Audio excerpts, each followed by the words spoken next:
Bonjour Axel. Bonjour. C'est l'actualité du jour en France. La date limite pour les parrainages des candidats à l'élection présidentielle expire aujourd'hui. Ouais, et curieusement, c'est très peu présent dans la presse nationale ce matin. En revanche, des journaux locaux en font leur une, comme Nord Éclair. On le rappelle, pour se présenter à la présidentielle française, une des conditions est de recevoir au moins 500 parrainages d'élus. Et nouveauté sur le site internet du Conseil constitutionnel qui les centralise. Vous pouvez régulièrement faire le compte. On y apprend que 2 candidats approchent des 500 parrainages. Vous l'avez évoqué, je crois, en début de journal. Le député des Pyrénées-Atlantiques, Jean Lassalle, ancien soutien de François Bayrou, et le syndicaliste d'extrême gauche, Philippe Poutou. Dans La République des Pyrénées, Lassalle explique qu'il a parrainé Poutou car c'est un homme déterminé, au regard sur le monde intéressant et pas du tout obnubilé par lui-même, même si ils ne sont pas du tout du même bord politique. Et Jean Lassalle, qui fait aussi le spectacle, comme le souligne toujours La République des Pyrénées, il a mis sur les réseaux sociaux une vidéo où on le voit torse nu, je cite, tel un Rambo des champs, en train de faucher furieusement l'herbe, comme le résume le quotidien local. Le reste du clip présente, là aussi je cite La République des Pyrénées, le plus dingue des candidats à la présidence française. Plus sérieusement, Axel, le journal Le Monde s'interroge sur la recomposition du paysage politique en France. Une recomposition particulièrement visible durant cette campagne. Les futures majorités parlementaires moins stables provoqueront sans doute une réforme électorale d'envergure, peut-on lire dans les pages débats et analyses du Monde. La France vit une crise du système des partis et la décomposition en cours n'est que le début d'une recomposition profonde. Fin de citation. L'Opinion, pour sa part, se projette déjà sur le débat de lundi. Oui, pour le premier de ces débats d'avant-premier tour organisés, c'est une première en France, qui est ainsi des débats organisés avant le premier tour. Les 5 principaux candidats, selon les sondages d'intention de vote, vont donc s'affronter lundi.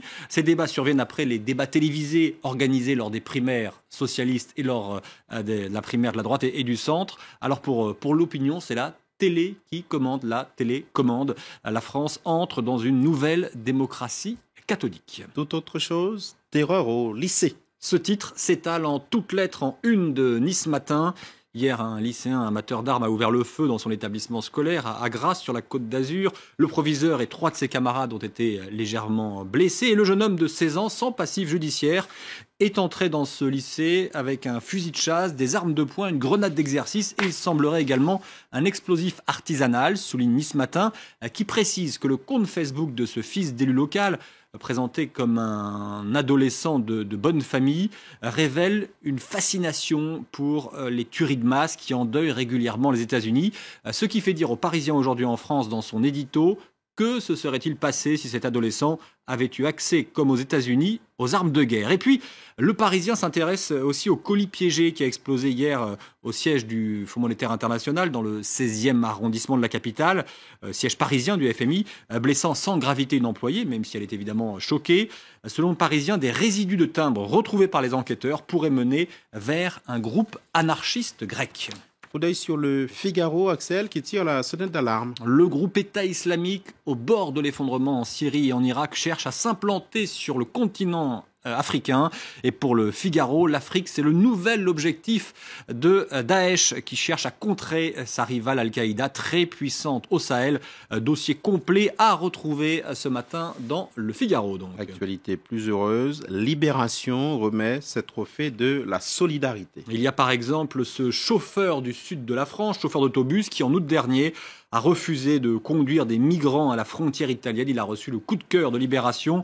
Ou encore un commando anti-déluge à domicile. En juin dernier, des aides médicales ont débarqué dans un village de Moselle, ravagé par les inondations avec leur serpillière. Et puis, je propose de terminer cette revue de presse comme nous l'avons commencé, par les élections. Mais les élections à la tête de la 3F. La 3F, c'est la Fédération française de football. C'est à lire dans l'équipe. Noël Le Graët, 75 ans, brigue un 3e mandat consécutif. Face à lui, Jacques Rousselot, 67 ans, président du club de Nancy, à qui Le Graët avait promis de lui succéder avant qu'il ne décide de se représenter. Ça n'a pas plu à Rousselot, qui se présente donc contre son ancien mentor Le Graët. Le scrutin met aux prises 2 personnages à l'amitié fissurée Et ça s'annonce un match très disputé, même si pour l'instant, Le Gret semble avoir la faveur des pronostics. On suivra tout cela avec beaucoup d'attention. Merci Axel Metz.